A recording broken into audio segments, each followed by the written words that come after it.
My name is Sarah, and this story took place when I was around 14 years old.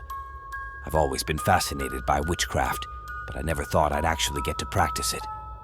Until my friends and I discovered the old grimoire in the abandoned library. It was a dusty, leather-bound book filled with strange symbols and incantations. We were immediately drawn to it, and we couldn't wait to start learning about witchcraft. At first, we just studied the book together, trying to understand the basics. But soon, we were ready to start practicing. We started with simple spells, like casting charms and warding circles. But as we got more confident, we began to try more complex spells. One night, we decided to cast a spell to summon a spirit. We were all excited, but also a little nervous. We knew that witchcraft was a powerful force, and we didn't want to make any mistakes. We followed the instructions in the grimoire carefully, and soon, the air around us began to shimmer. A cold wind blew through the room, and we all felt a sense of dread. Suddenly, a figure appeared before us. It was a tall, slender woman with pale skin and long black hair. Her eyes were dark and empty, and she wore a long, flowing black dress. We were all terrified, but we couldn't look away. The woman spoke in a raspy voice. "What have you called me for?" she asked. We stammered out our request. We wanted to know the future. The woman smiled cruelly. "The future is unpredictable," she said, "but I can show you a glimpse." She raised her hand, and we were all suddenly transported to a different place. We were standing in a dark forest, and the wind was howling through the trees. We could see strange creatures moving in the shadows. They were unlike anything we had ever seen before. They were twisted and grotesque, and their eyes glowed with an evil light. We were all terrified, and we wanted to leave, but we couldn't move. The woman held us in place with her magic. "This is your future," she said. "If you continue to practice witchcraft, this is what will happen to you." She released her spell, and we all collapsed to the ground, exhausted and terrified. We knew that the woman was right. Witchcraft was a dangerous force, and we were playing with fire. But we were also curious and ambitious. We couldn't resist the temptation of power. We continued to practice witchcraft, even though we knew it was dangerous. We cast more and more powerful spells, and we began to experience strange things. We would have nightmares about the creatures we had seen in the forest. We would hear voices in our heads, telling us to do bad things, and we would wake up with strange bruises and cuts on our bodies. We tried to ignore the signs, but we knew that something was wrong. We were getting deeper and deeper into witchcraft, and we were losing control. One night, we decided to cast a spell to reverse time. We wanted to go back to the day before we had discovered the grimoire. We followed the instructions carefully, but something went wrong.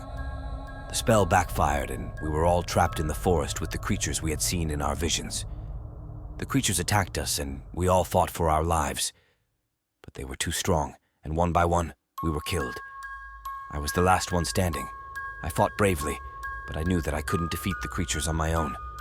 Just as I was about to be killed, I saw the woman standing in the shadows. She smiled at me sadly. "I warned you," she said. And then she disappeared.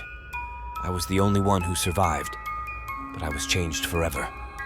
I had seen the dark side of witchcraft, and I knew that I could never go back to the way things were before. I'm 23 now, and I still practice witchcraft, but I'm much more cautious now. I know that it is a powerful force, and that it must be respected. I also know that there is a price to pay for magic, and I'm willing to pay that price. The air in the forest was thick with tension as we gathered around the flickering candle, nestled in the heart of our makeshift witches' circle. The 7 of us, Samantha, Alex, Emma, Michael, Jason, Lisa, and myself, Matt, had recently embarked on a perilous journey into the world of witchcraft. At first, it had been all fun and games, a way to pass the time during the monotonous summer break.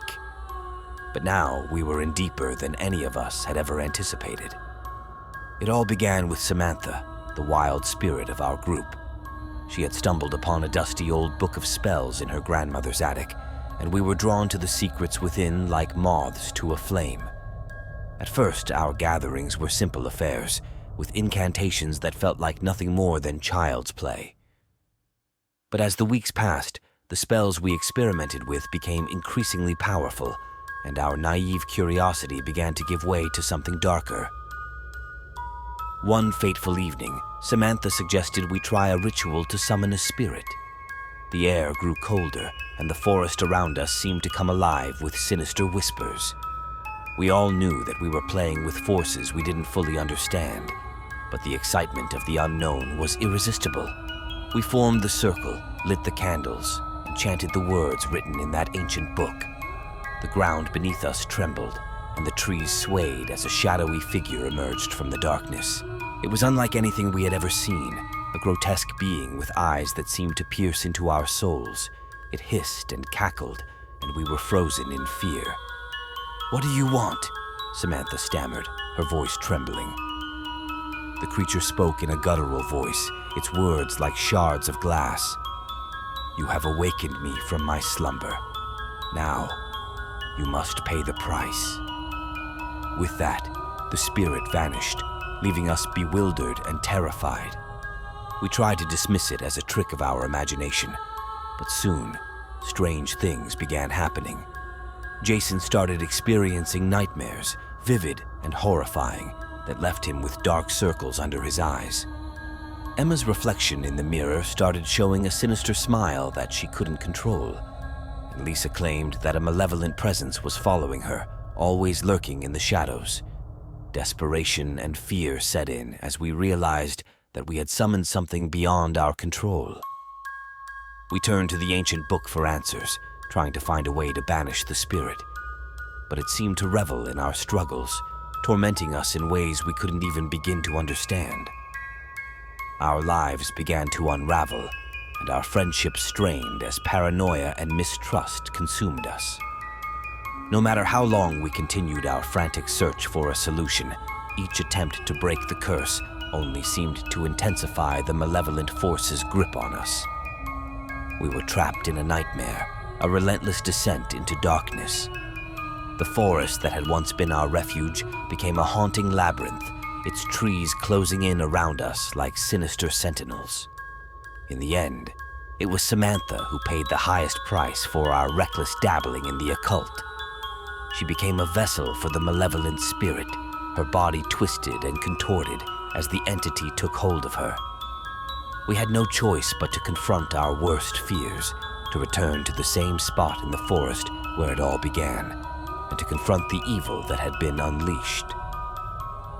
With a heavy heart and a sense of impending doom, we repeated the ritual from the book, not to summon the spirit, but to trap it once and for all. The woods became a cacophony of unnatural sounds, and the air grew thick with malevolence. As the spirit emerged, we chanted the words with newfound determination.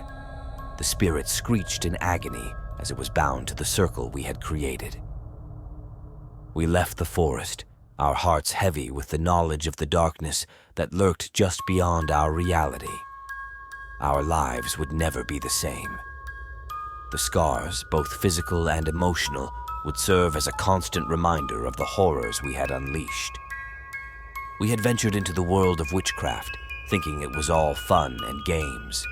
But in the end, we learned that some secrets were better left untouched, some powers left unexplored. The malevolent spirit was sealed, but the darkness still clung to us, a reminder of the terrible price we had paid for our reckless curiosity.